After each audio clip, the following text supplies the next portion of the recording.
for all the examples we've seen.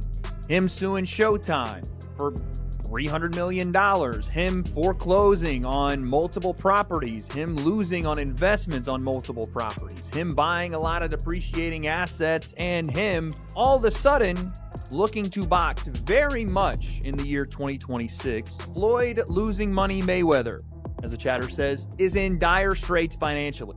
Because they don't like him. They don't like him because everything that he says is about money.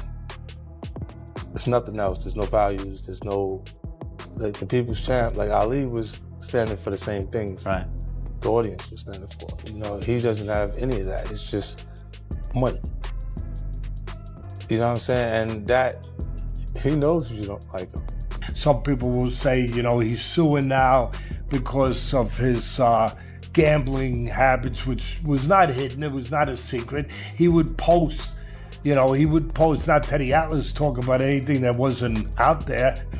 He would post some of his tickets, his betting tickets that he bet, and they were large bets. And so some people say, oh yeah, like you said, he was Mayweather, Money Mayweather, and now he's suing because he went through his money, he blew his money. Once hailed as one of the wealthiest figures in all of sports, Floyd Mayweather Jr. now appears to be heading toward a dramatic downturn.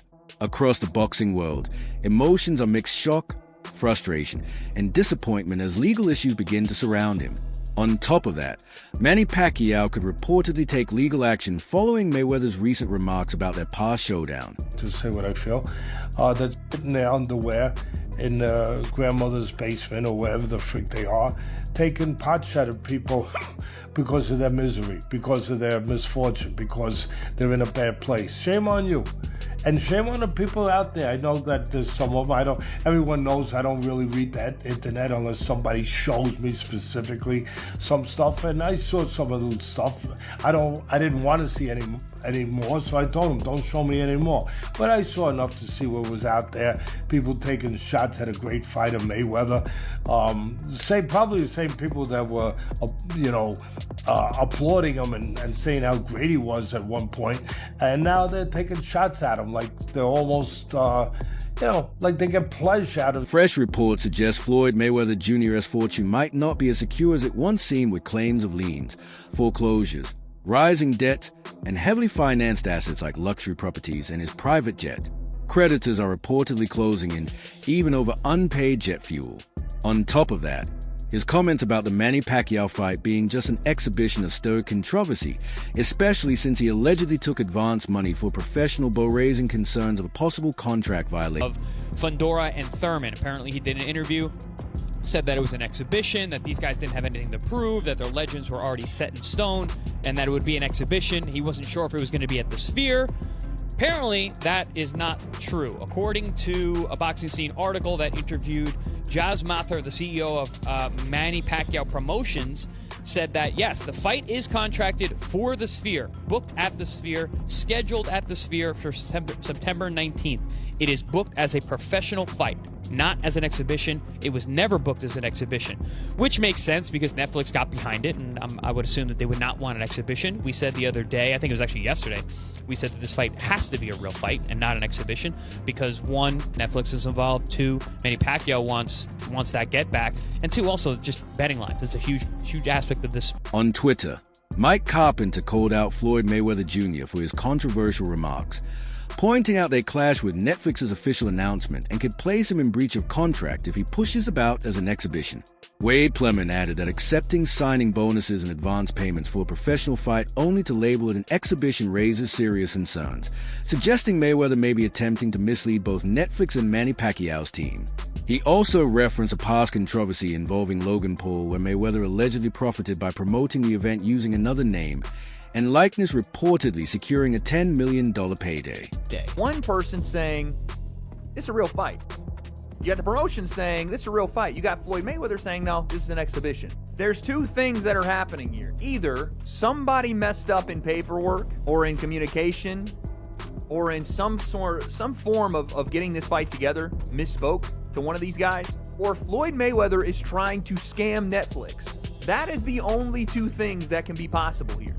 Because we then get the report, as of yesterday, that Floyd Mayweather has already taken a cash advance payment of his purse for the upcoming Manny Pacquiao rematch on Netflix, despite it currently being in jeopardy.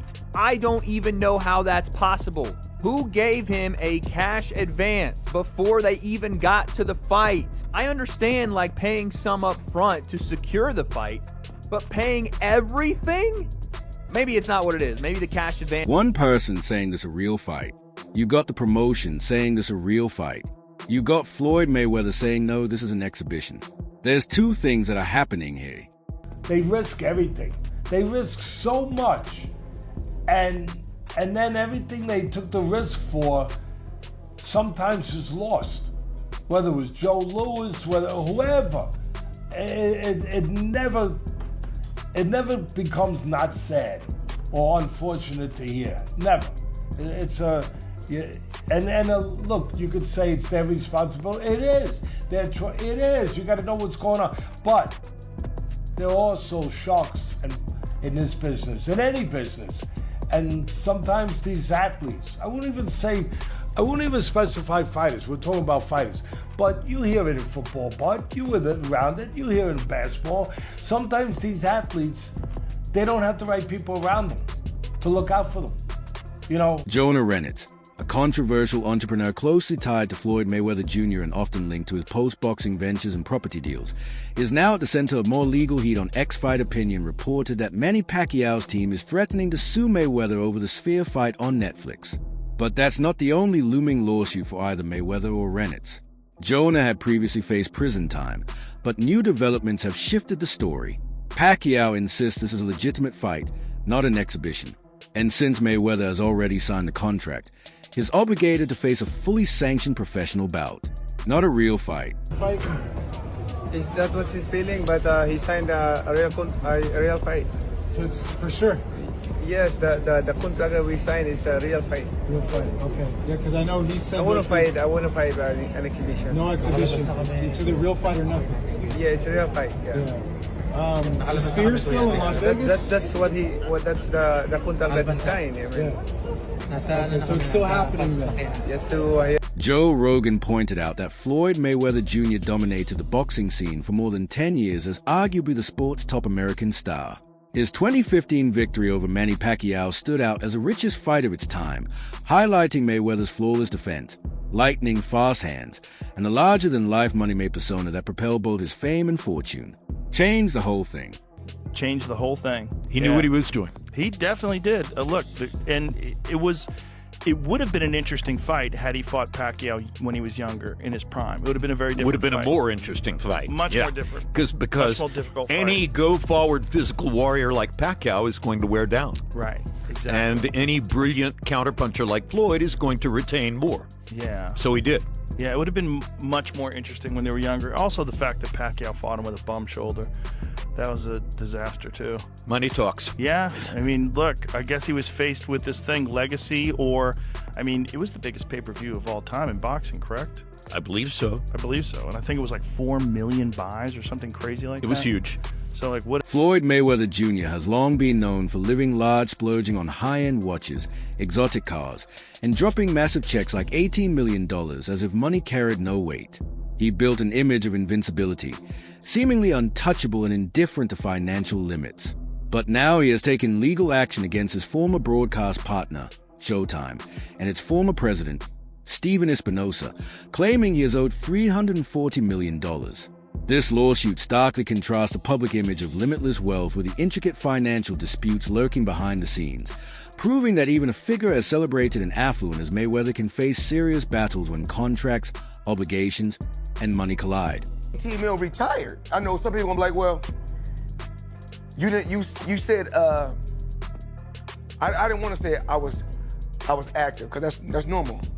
I said I wasn't activated. I knew what I said. So a lot of times I'm like, oh, you didn't say that right. I know I said it right. I know what I said. I know what I posted. I don't really care how much you make, bro. I feel like writing an $18 million check has to feel some sort of weight. That's crazy. I didn't want to do it. Of course, I'm like, who wants to give up basically $20 million? You wrote 18,180,000,000.00. Like, bro, that's crazy. You know, I got huge deals on the table. So I'm always making shake. What's the biggest thing you got working right now? I can start this. Come here. So come here. So Dude, what is it? let me keep this long. Okay. So right here. That's crazy. I just keep stuff on the low. Yeah, my math don't work like that. My math. So now. 50 Cent has pointed out that many people dislike Floyd Mayweather Jr. because of his money-driven fights and constant talk of wealth. Fans have often rooted for his downfall.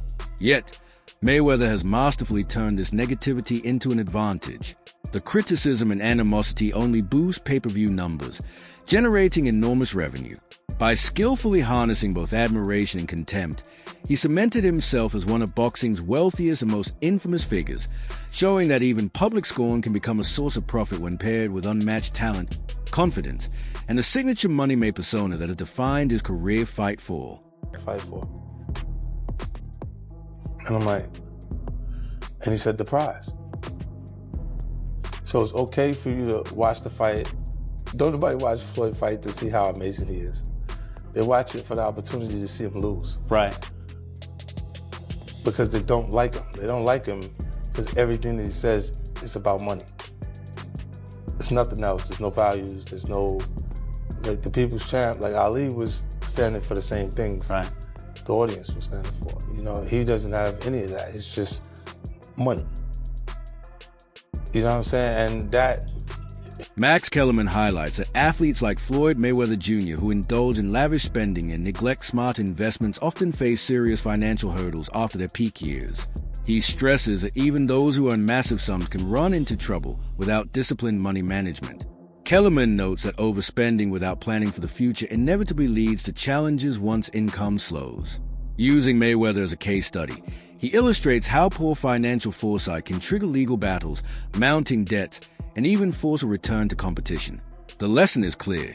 Careful financial planning is essential for long-term security, even for the highest-earning athletes. About like Floyd with the 3 fights that's coming up. Floyd Mayweather, Pacquiao, Floyd Mayweather, Mike Tyson, Floyd Mayweather. I think the guy's from Greece or something like that.